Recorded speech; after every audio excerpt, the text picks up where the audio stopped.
was kissing you with my eyes open. During this quarantine time, I have found myself rereading a ton, and I mean a ton, of my childhood favorite books. I've read the whole Warrior series, though technically they're still coming out. I'm currently going through the Dear America books, currently on my My Name is America. It's in 1804. Started with Cleopatra, so we're really moving through time here. And yeah, they kind of got me curious because I find them so comforting. They're so much fun for me to read, but I finish them super quickly.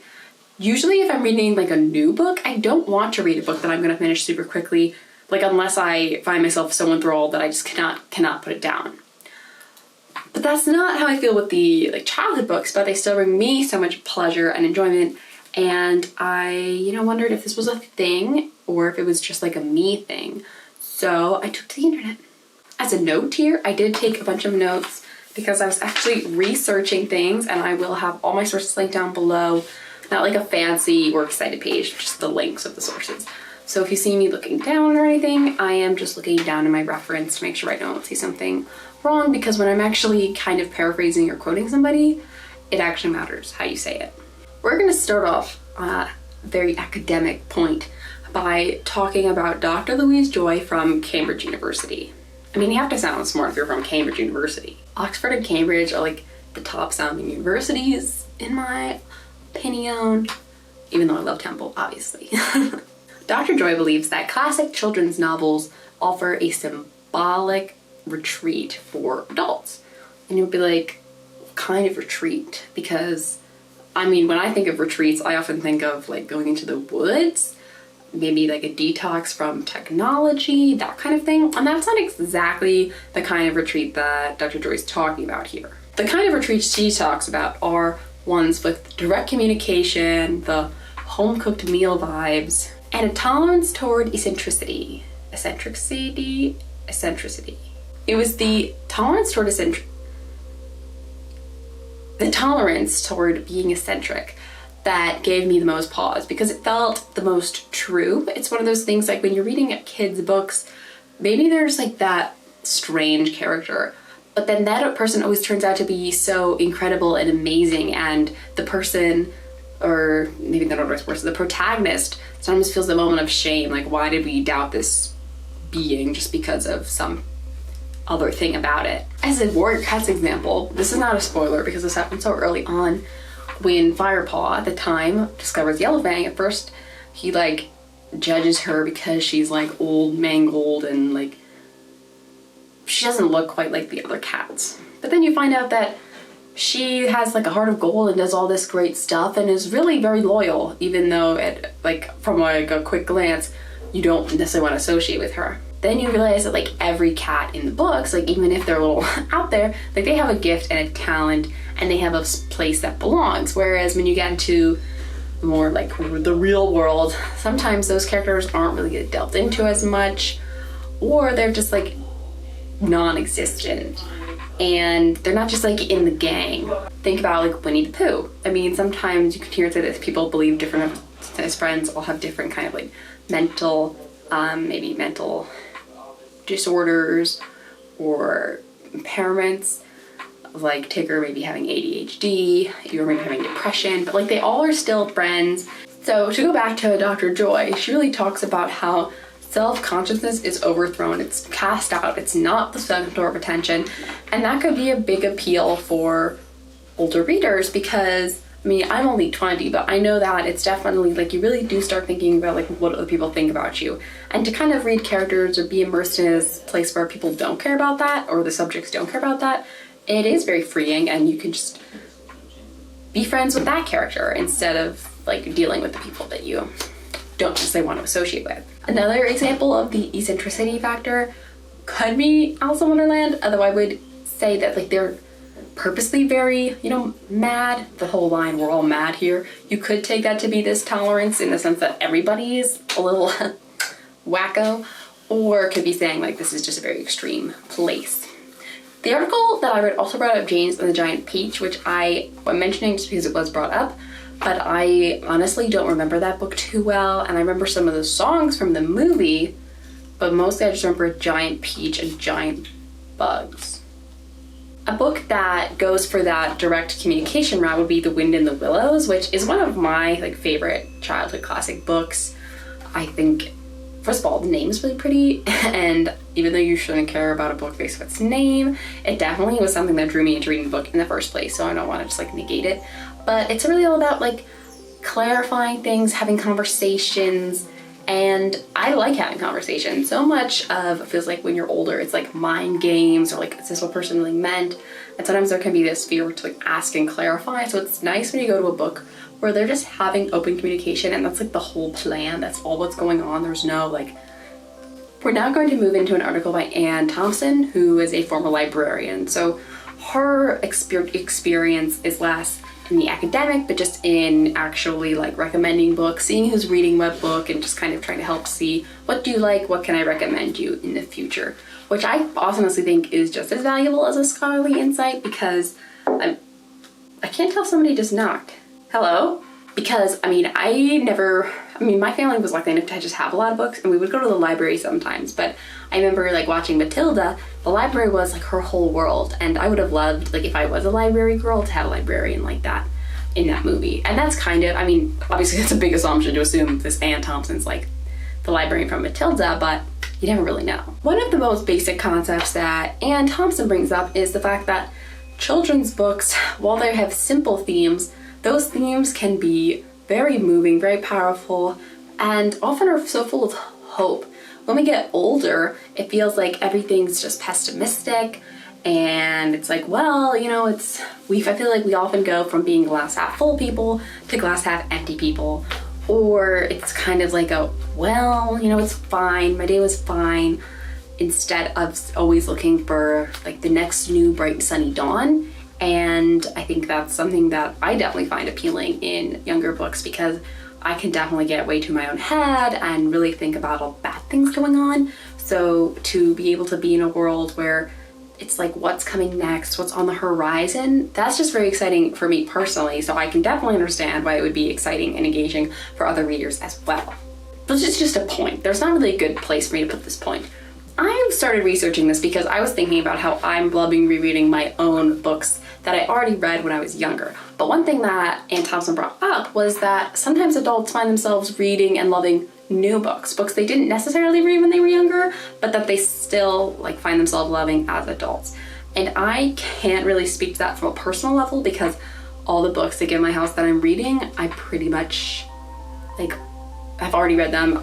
I don't say like the new Warriors books coming out, I don't consider those to be like old classics that I hadn't read already. Like if I were to reread some really younger books, like The Giving Tree or Very Hungry Caterpillar, like those books I wouldn't, like I've read all that kind of book, Goodnight, like I've read all those books. So, I'm sure there are books of those that I haven't read, but it just feels like the ones that so often come up in articles I have read, so I just can't speak to like a new experience. But I would guess that it would still remind you of those feelings you had. Like for me, when my like parents or older relatives would be reading those books to me, because even if you can't remember, like you may not remember that this was a book you hadn't read, but that feeling is probably similar, I would guess. And then I think like the sweetest line from her article was that one is never too old to learn lessons from books meant for children, because those are such pure life lessons, and I think we all need reminders of them. I feel like I was not so because I like a lot of things about being younger, but I feel like in general we're so antsy to grow up and have responsibilities, and then like as soon as we have any responsibilities, I'm like, I don't want these anymore. Like, can I be 5 years old again where I'm just playing with my scissors and running around and like not worrying about everything that I worry about? And I think going back to those books where you remember like what actually matters in life, and children's books are all about that. Like you never see a children's book where it's like trying to get somebody to make all the money, and then at the end of the day they've made all the money, and like that's the lesson. That's never the lesson in a children's book. Then we have Catherine Rundle, who talks about how the best children's novels operate on 2 planes. One plane is like targeted for the kids, and that targeted for the kids, both for anybody, but like that's what the kids find enjoyable, with is like the plot, any kind of fun and games, comic relief.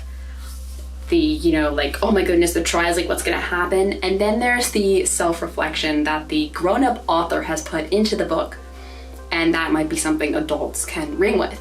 And I think a best example, this would be to compare it to Disney movies, like Disney Pixar, that kind of movie, because I think the biggest one has to be Toy Story, because when you watch Toy Story as a kid, generally, like, you're thinking, oh, these are like, my toys are magical too, you know? And I mean, who doesn't think that their toys are magical? I think my toys still are magical and alive, but that's a discussion for another time.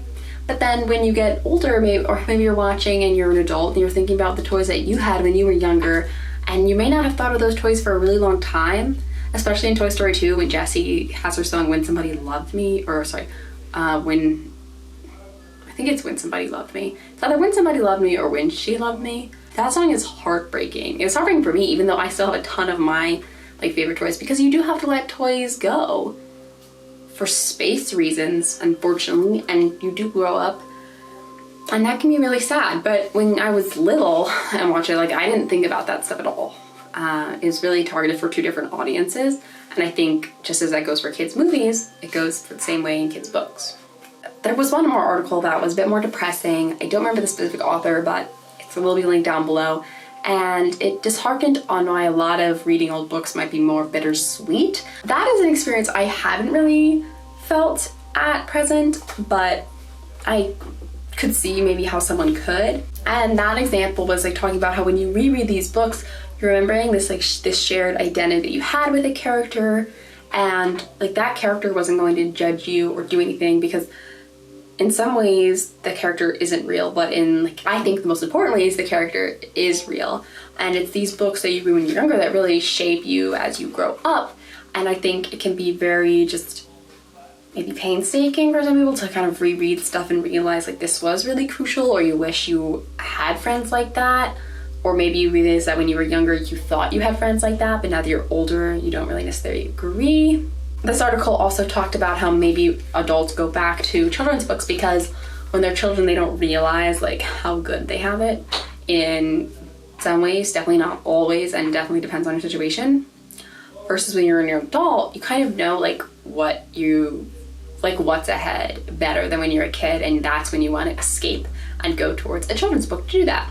Honestly, the example this author brought up was really sad for me to read, and it was talking about Charlotte's Web. It's stressing how sad the audience feels for Wilbur when Fern leaves, and how we're kind of upset with Fern for kind of growing too old for Wilbur.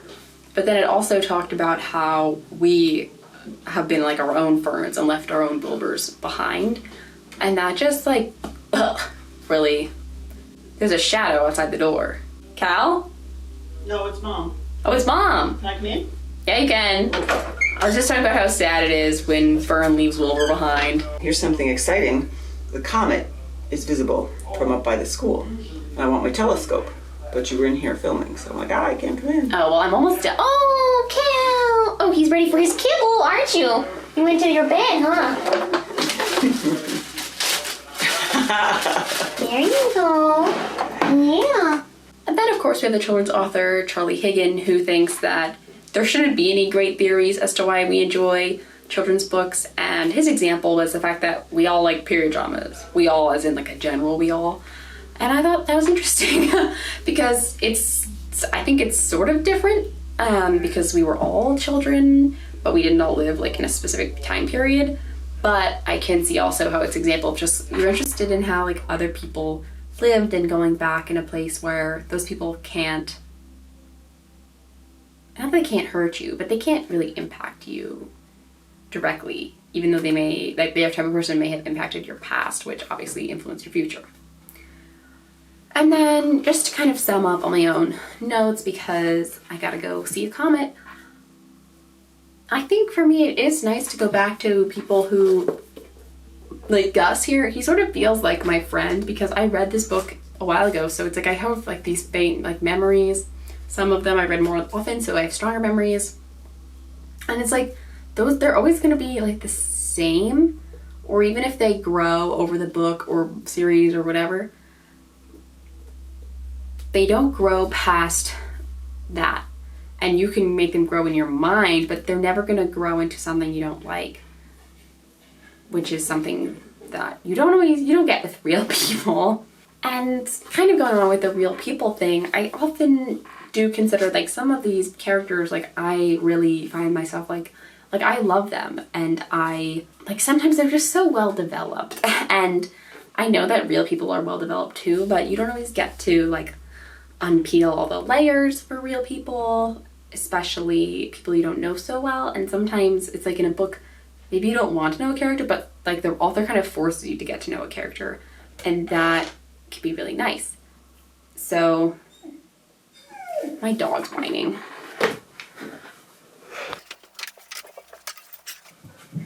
And oh, he wants a treat again. And that can be, it can be really nice to have a character who's not like, they're flawed, but they're not flawed in the sense that you don't know enough about them. And because my stream of conscious thought is just like totally all over the place at this point, I'm just gonna end the video here. I know it's been a kind of strange, maybe not like my typical videos because I did do like a little bit of research, but I just felt like it. I've been in the mood. So let me know in the comments down below what favorite books have you been reading, maybe in quarantine, or just books in general, favorite childhood books, whatever. Be sure to give this video a like if you liked it, and remember to subscribe because I do post videos twice a week, and I will see you next time. Bye!